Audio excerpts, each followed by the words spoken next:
관공서 촉탁 등기 한번 살펴볼게요. 관공서 촉탁 등기 공부하실 때는요, 여러분 이제 뭔 생각을 하시면 되냐면, 관공서 촉탁 등기는 관공서 촉탁 등기 나오게 되면 일단 관공서는 천사다라고 생각하세요. 관공서는 천사. 이게 무슨 말이냐면요. 관공서는 관공서가 촉탁 등기도 신청에 관한 규정을 준용하거든요. 그럼 제가 등기관에게 이런 등기해달라 하면 신청, 관공서가 이런 등기해달라 하면 촉탁이잖아요. 그래서 촉탁에 관한 등기는 신청에 관한 규정을 준용하는데, 다만 관공서만이 가지고 있는 특별한 예외가 있어요.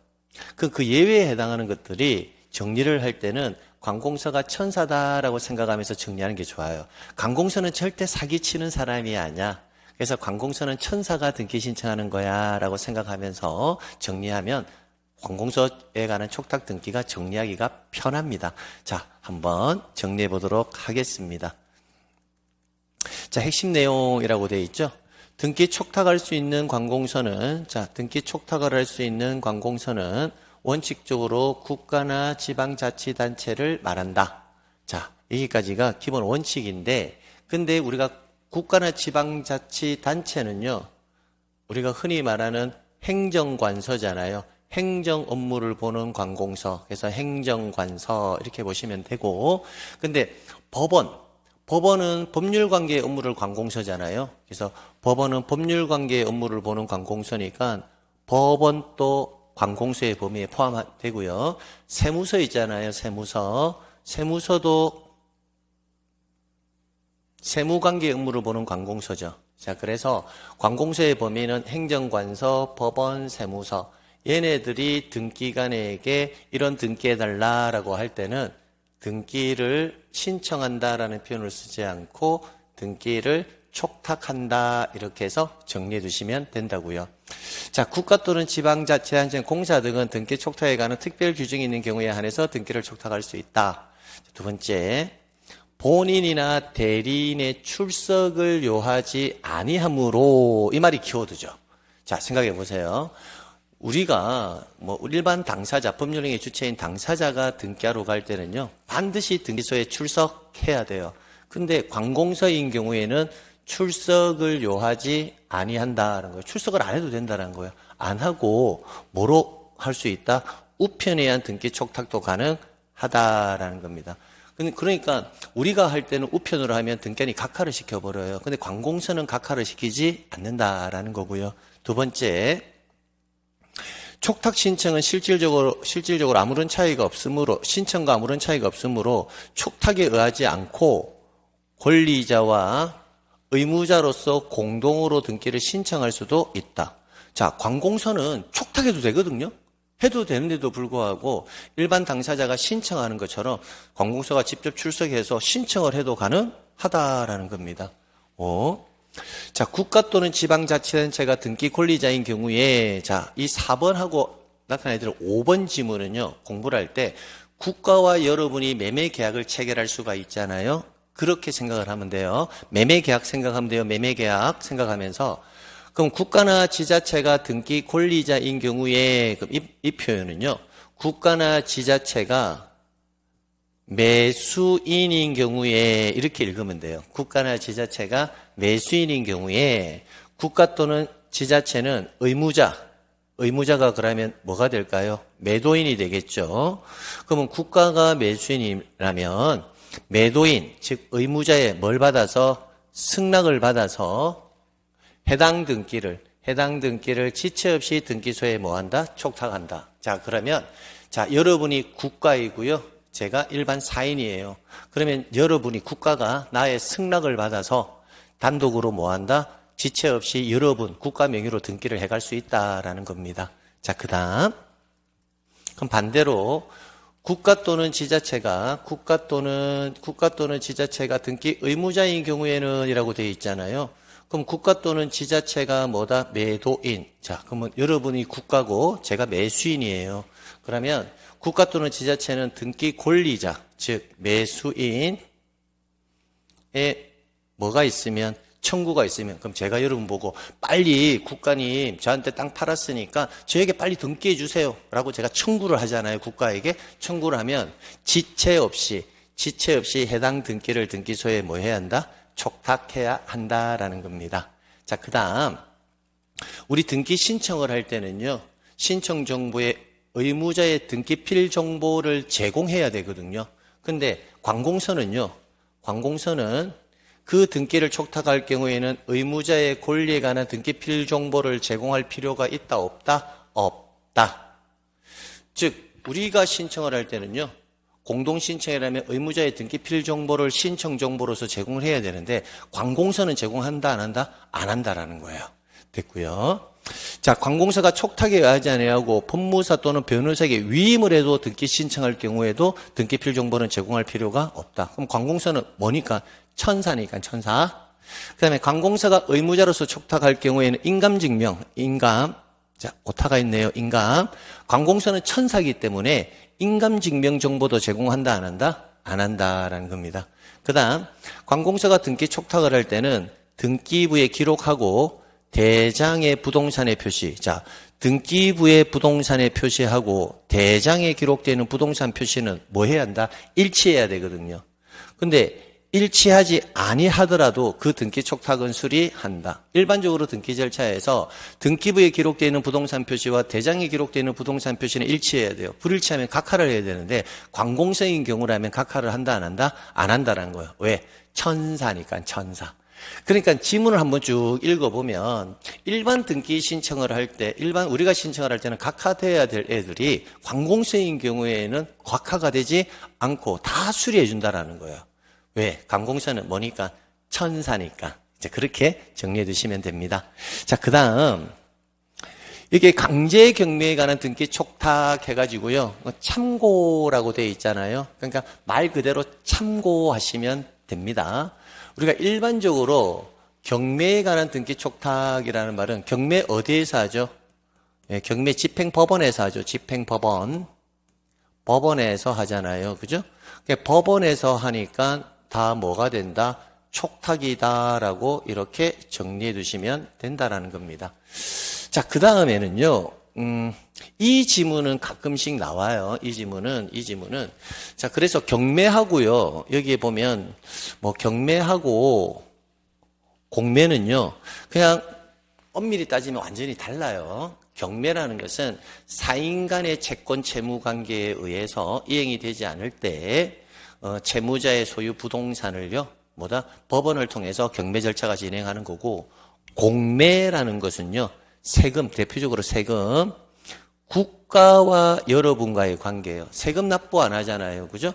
그러면 세금 납부 안 하면 압류 절차를 거쳐가지고 공매 처분이 이루어지거든요.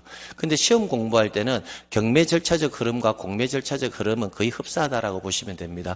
그러면 공매의 주체는 누굽니까? 관공서죠. 해당 관공서에서 공매 절차를 진행한다고요. 그럼 원칙은 해당 관공서에서 공매 절차를 진행을 하는데 관공서가 일이 많잖아요. 그래서 그 업무를 위임받아서 하는 단체가 있어요. 흔히 말하면 캠코라고 하는데 한국자산관리공사에서 그 업무를 위임받아서 업무를 보고 있습니다. 자, 그러면 경매든 공매든 우리가 일반적으로 경매 절차에서 말소 기준 권리 있잖아요. 말소 기준 권리 밑으로 있는 애들은요, 다 소멸하거든요. 소멸. 그럼 이 소멸되는 것은 여러분이 별도로 신청을 하는 것이 아니라 법원에서 뭐 한다? 말소 촉탁을 통해서 해준다는 겁니다. 자, 그리고 낙찰자 앞으로 등기도 넘겨줘야 되잖아요. 그죠? 낙찰자 앞으로 등기 넘겨주는 것도 법원에서 다 뭐 해준다? 이전 등기를 촉탁을 해가지고 낙찰자 명의로 다 등기를 해준다라고 이해하시면 됩니다. 그 다음에 공매 절차 역시 똑같습니다. 여기서 보시면 관공서가 공매 처분을 한 경우에 이제 요거는 시험지에 가끔씩 나오거든요.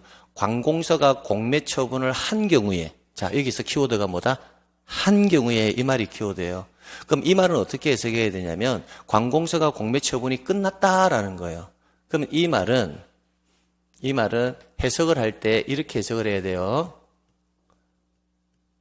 낙찰자 낙찰자가 낙찰을 받았다라고 정리하시면 됩니다. 낙찰자가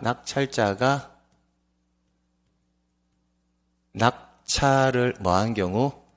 받은 경우 이렇게 해석을 하시면 편해요. 그럼 여러분이 공매에 들어가가지고 여러분이 낙찰을 받았다라는 거예요. 그럼 낙찰자가 낙찰을 받았다라면 권리자의 청구를 받으면 이때 권리자가 누구예요? 낙찰자겠죠. 낙찰자의 뭘 받으면? 청구를 받으면 지체 없이 다음의 등기를 등기소에 촉탁한다라는 겁니다. 첫 번째, 공매 처분으로 인한 권리 이전 등기, 이게 뭐예요? 낙찰자 앞으로 이전 등기를 해준다는 거예요. 낙찰자 앞으로 무슨 등기? 이전 등기 해야 되고요. 자, 두 번째, 공매 처분으로 인한 소멸한 권리의 말소 등기, 즉 말소 기준 권리 밑으로 있는 애들 다 말소 촉탁을 해줘야 되고요. 그 다음에 체납 처분으로 등기부의 체납 처분에 압류 등기도 되어 있을 거잖아요. 압류 등기. 그리고 또 공매 공고 등기도 되어 있을 거거든요. 그래서 이 압류 등기의 말소와 공매 공고 등기의 말소 기준 권리 밑으로 있는 등기의 말소, 이런 등기를 다 뭐 해준다? 촉탁해서 다 낙찰자 앞으로 이전 등기도 해주고 말소 기준 권리 밑으로 있는 애들 다 말소도 공매, 즉 관공서의 촉탁에 의해서 다 말소를 해준다라고 이해하시면 됩니다. 됐고요. 자, 그다음 기출문제 한번 풀어볼게요. 32에 관공서 촉탁 등기에 관한 설명으로 틀린 것은, 그러면 관공서 딱 나오는 순간 여러분 뭐 떠올려라? 천사 딱 떠올리는 거예요. 천사 이렇게. 자, 1번. 관공서가 경매로 인한 소유권 이전 등기를 촉탁할 경우에, 자, 관공서가 경매로 인해서 소유권 이전 등기를 촉탁할 경우에는 등기부의 기록과 대장상의 부동산의 표시가 부합하지 않는데요. 부합하지 않아도 이때는 수리해야 돼요. 각하해야 돼요. 관공서 뭐니까? 천사. 예, 뭐 한다? 수리할 수 없다가 아니라 수리한다. 그러니까 1번 지문이 틀렸네요. 그죠? 그러니까 정답은 몇 번이다? 1번. 이렇게 바로 보시면 되겠네요. 그죠? 2번 볼게요. 관공서가 촉탁할 경우에는 우편에 의한 등기 촉탁도 할 수 있다. 5. 등기 의무자인 관공서가, 그럼 등기 의무자인 관공서가 권리자의 청구에 의하여 이렇게 나오면 어떻게 바꾸면 돼요? 관공서가 누구다? 매도인이라고 바꾸면 돼요. 매도인이고 권리자의 청구가 뭐다? 매수인이 청구에 의해서 등기를 뭐 할 경우에, 촉탁할 경우에 의무자의 등기필 정보는 제공할 필요가 있다 없다? 없다. 관공서 들어가면요 어떤 경우라도 등기필 정보 제공하지 않습니다. 오. 근데 관공서가 아니면 등기필 정보 제공하는 게 맞죠? 네, 그래요.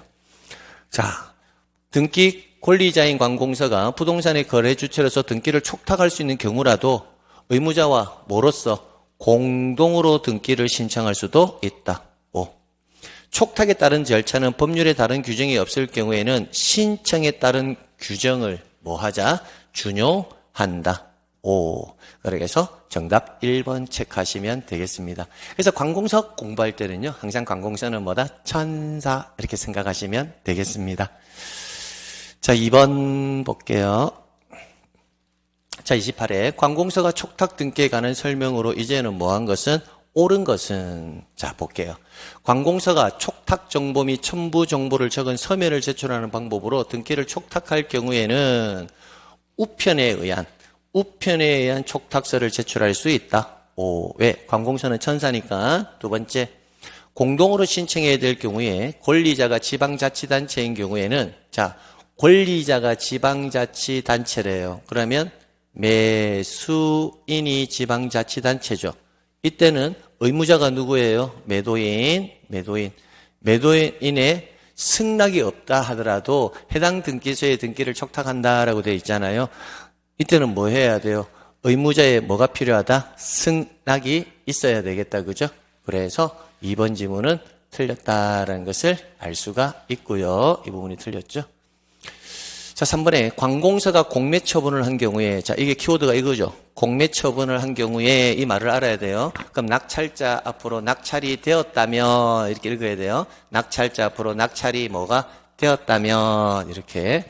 이때는 권리자의 청구를 받으면, 이때는 권리자를 뭐라고 읽어요? 그렇죠. 낙찰자의 청구를 받으면 지체 없이 체납 처분으로 인한 압류 등기를 등기소에 촉탁한다.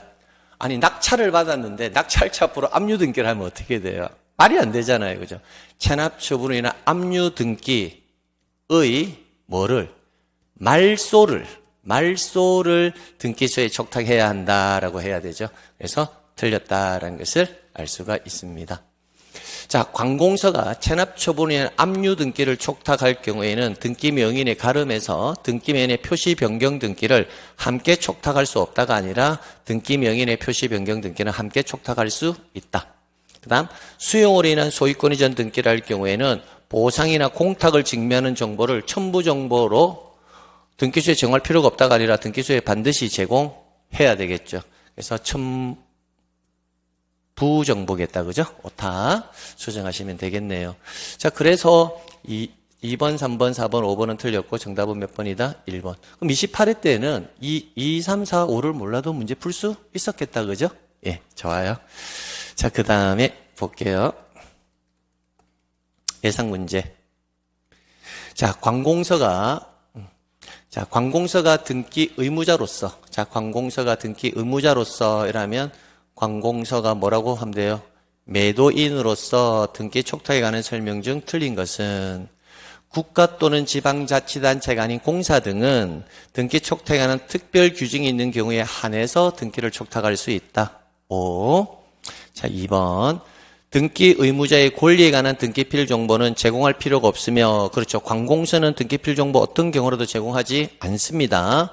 관공서가 촉탁에 의하지 않고 법무사나 변호사에게 위임을 했을 경우에도 마찬가지이다. 5. 3번.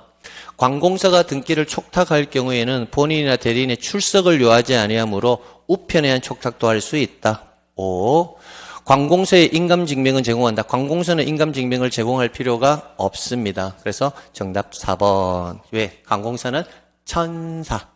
됐습니다. 자, 관공서가 등기를 촉탁할 경우에는 등기 기록과 대장상의 부동산의 표시가 부합하지 아니하더라도 그 등기 촉탁은 수리하여야 한다. 5. 그래서 틀린 지문은 뭐다? 4번이 틀렸다라는 것을 알 수가 있습니다. 자,